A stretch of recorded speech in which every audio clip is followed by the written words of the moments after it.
Moana 2 releases 8 years after the first, and with a live-action movie in the works and a bunch of unneeded Disney sequels coming up, the Moana stan in me was cautiously optimistic about the film. This time around, we follow Moana on another adventure into the sea as she's called by her wayfinding ancestors. Both leads from the first film are back, and with the eternal controversy around the rock and me just having no clue where the story goes from here, overall, Moana 2 was surprisingly interesting, but it does have some fatal flaws. Before we get into it, over 90% of you guys watching these videos are already subscribed, so if you don't want to miss out on more reviews, hit that button. But don't waste any more time, let's get right into it. Right out of the gate, this is a musical, and I think on that level, it is absolutely awesome. Now, the formatting of the music is very, very similar to the first film, but that's also kind of why it works for me, but it's also the biggest issue. Now, the soundtrack is already out. The film doesn't come out till this weekend, so I do want to mention two very obvious parallels between the soundtrack of the first and the second film. In the second film, there's this soundtrack called Beyond, and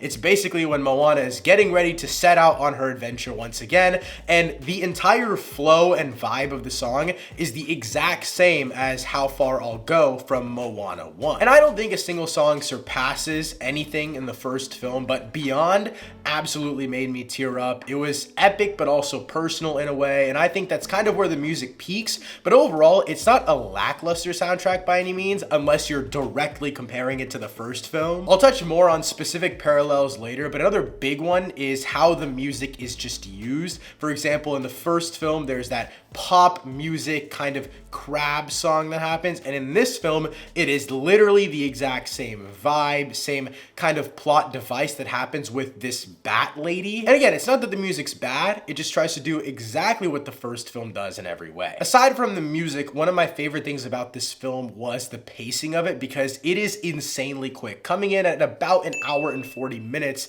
I really only thought one scene of this entire film had actually dragged, and it felt like that scene was more so setting things up for the future of the Moana character rather than actually elevating this plot by any means. I watched two movies today, and Moana 2 was the very last one, and I was absolutely locked into it. The finale to me does feel a little bit unurgent, while the second act feels a little bit rushed through, but that's kind of just gonna happen when everything is going by super quickly and you have a lot of story and world building to get through. That's also another massive problem with this film, is just the fact there is so much exposition. That's not to say there's not action, because there's plenty of that, but just like the first film, they're dumping a lot of new information on you, and that's gonna happen because they're expanding this world, the people, and everything that they're trying to connect so quickly that, again, it's not a problem, it's just something to know. The film feels short, but at what cost? I mean, I could have watched another 20-ish minutes of this film, but knowing what this film ended up being, it would have been 20 more minutes of exposition and not 20 more minutes of actual action, and so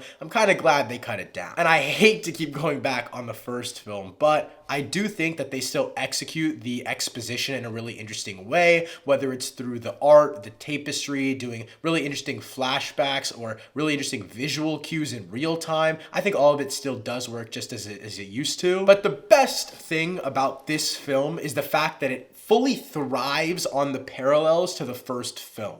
I mentioned this earlier, but this film is just so adjacent to the first movie in many ways. The music is the baseline element of that, since it is a musical, but the entire film in general kind of just feels like a reskin of the first film, but actually leaning more into the world building. And that's why I think this film actually works, and that's why it isn't boring. Another big difference is that, yes, a lot of the inciting incidents can feel similar, but the final act kind of evolves into something completely different and pretty new and interesting in terms of challenging the character of Maui and Moana in ways that I just wasn't really expecting at all. A moment happened and I kind of sat up in my seat and hit the holy shit moment, because I didn't really know where they were going to go from here. Obviously, you know that Moana is a Disney princess character. Like, it's not going to be some insanely tragic ending, but the way that you get to this kind of happy ending does actually feel entertaining, and it does feel like there are stakes and ups and downs. And the stakes was honestly the biggest fear I had going into this movie. What I mean by that is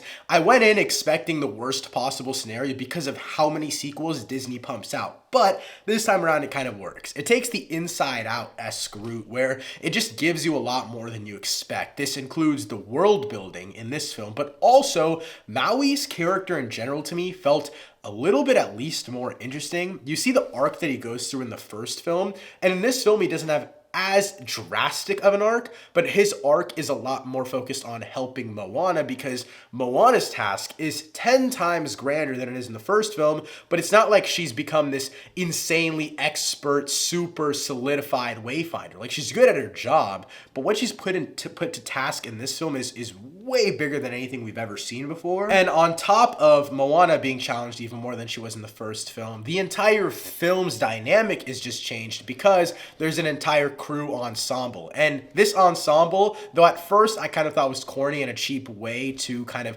identify this movie from the first, they do add a lot of depth and humor, especially in the second act, which I thought was a really, really great decision. And this crew, along with the expansion of the entire world, is what makes this film so thematically interesting to me. Maybe saying thematically interesting is just my excuse for crying 4 times during this movie. The musical voices, the choir uproars, in addition to all of the familial stuff, it always will just land with me. This leans even more into the family stuff, which I just didn't even think was possible. With the introduction of Moana's sister, having the crew from her tribe on the boat, this film just has 10 times more stakes than you'd expect. And that's what separates the first 2 films. There's way more at stake, and I think at the end of the day, that's why I had such a good time with it. Overall, Moana 2 is everything you'd expect. It's just like the first film, but expands on the world, the lore, and just gives you more of these characters that you already know and love. Overall, I'm gonna give Moana 2 a 7 out of 10. If you've seen or want to check out Moana 2, let me know what you think of it in the comments down below. Thanks so much for watching. I'll see you next time. Peace.